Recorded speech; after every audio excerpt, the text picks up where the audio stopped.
Ok, alors pour la transformation en mode robot, et je vous avertis, c'est la première fois que je fais ça, donc je vais essayer de pas cacher l'objectif tout le temps. J'enlève les ailerons en partant, je veux dire, ils vont débarquer tout seuls de toute façon parce qu'ils tiennent, mais comme c'est juste un petit mécanisme à pression, il n'y a pas grand chose qui nous garde ça en place. Donc, la première étape, c'est de lever le véhicule ainsi. On départage le devant, ce qui va former les jambes. On peut relever le cockpit ici. En passant, le cockpit est une seule pièce, donc il n'y a pas moyen de voir le siège à l'intérieur dont je parlais tantôt. Il est moulé à l'intérieur du cockpit, mais n'empêche, le cockpit peut s'ouvrir d'une certaine façon comme ça. Donc, on fait tourner les jambes ainsi, ce qui libère ce qui va devenir les genoux ici et là. J'espère qu'on voit bien, là, je suis pas trop sûr. Ensuite, on amène les jambes au complet en arrière. Il y a un picot ici, derrière le genou. Puis il y a un trou qui va rentrer ici là, pour accrocher la jambe comme il faut pour que le tout se tienne bien. Cette jambe-là, justement, c'est celle qui est difficile. Je ne sais pas pourquoi. Mon RC il est solide comme ça. Faut que je force. Une fois qu'il est là, c'est bien ancré. Ça clique un peu. On a la jambe de clipper. On tourne vers l'avant. On rabat ici le petit panneau qui fait partie là, du capot, qui va donner une espèce de look plus robotisé à l'intérieur de la jambe. On replie le pied et on le tourne. Alors voilà, c'est déjà un premier pied. On voit que la roue ici est à l'extérieur.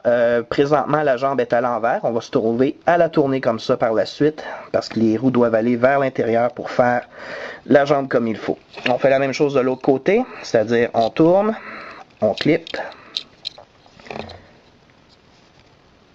on referme le panneau intérieur, on relève le pied, on tourne, puis on retourne la jambe ainsi. Donc voilà. Vous voyez déjà, elle est extrêmement stable. En fait, c'est un des jouets animated qui m'a le plus satisfait pour le côté de la stabilité du jouet. Là. Je veux dire, ils sont généralement assez bien proportionnés pour ça, mais ils ont un style qui fait qu'ils peuvent avoir tendance à balloter ou peu importe. RC est très ferme, se tient vraiment debout fantastiquement. Je suis très satisfait de ce côté-là. Je veux dire, je l'ai mis hier dans ma collection, puis non seulement elle prend pas beaucoup de place, mais en plus, peu importe comment on place ses jambes, elle va être capable de rester debout en équilibre parfaitement. Donc, c'est vraiment satisfaisant de ce côté-là. On peut la placer puis se dire, bon, ben, elle prendra pas trop de place, c'est pas une grosse brique comme bien d'autres. Ok, donc là je reviens au détail que je parlais tantôt en mode véhicule, c'est-à-dire l'espèce d'exhaust sur le côté qui devient je dirais que c'est des étuis peut-être pour ces épées, sauf que c'est clair que les épées rentreront pas dedans, sauf que visuellement le look est là. Donc on se trouve à les tourner vers le bas. Je vais vous le montrer comme ça ici. Alors au départ il était ainsi, on fait juste les tourner vers le bas pour donner quelque chose qui va être sur les hanches du robot un peu plus tard. Alors une fois que ça c'est fait, on se trouve à déplier, là je vais vous le montrer à l'envers, déplier le dos du robot vers l'arrière pour former les espèces le backpack d'RC. Comme vous voyez, les deux épées se retrouvent, les deux effets d'exhaust mal faits se trouvent maintenant à devenir les épées et qui sont tous les deux dans leur, mettons un étui de rangement sur le backpack d'RC. On prend ensuite le robot et puis on fait une rotation au niveau du torse à 180 degrés. Bon, c'est peut-être mieux de descendre le cockpit avant pour libérer. Alors, on fait une rotation à 180 degrés qui permet d'amener le ventre avec le torse. Vous remarquerez que le cockpit à l'arrière devient un genre de jupe, qui est quelque chose qui est un petit peu traditionnel avec les Transformers féminins des dernières années.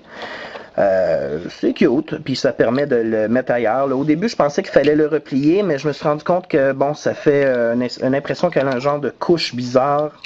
Je me disais, c'est peut-être mieux de pas faire ça. Donc, les instructions sont pas claires sur quoi faire avec le cockpit, justement. Donc, moi, j'ai tout simplement décidé de le laisser comme ça. Ça donne un côté jupe au robot entier. Donc, on retourne en avant à ce moment-là. Donc, pour ce qui est de l'avant, vous remarquez qu'elle joue encore à la cachette avec les bras. C'est tout simplement de séparer l'intérieur ici. En fait, ça se sépare tout seul au moment où on fait la rotation du torse. Ça libère les épaules qui sont sur un ball joint avec un swivel à l'intérieur. Donc, la posabilité de l'épaule est vraiment remarquable. On peut faire beaucoup de mouvements avec. Elle est articulée avec un ball joint au coude. Puis, son poignet, qui est caché par mon doigt ici, là, est articulé avec un swivel joint au niveau ici, permettant de tourner la main dans n'importe quelle position. Donc, le bras en tant que tel doit avoir l'air de ceci une fois terminé. Et puis, je sais que les photos d'Hasbro montraient plutôt l'armure sur le bras en cette position-là, mais ça nuit beaucoup à la posabilité du jouet.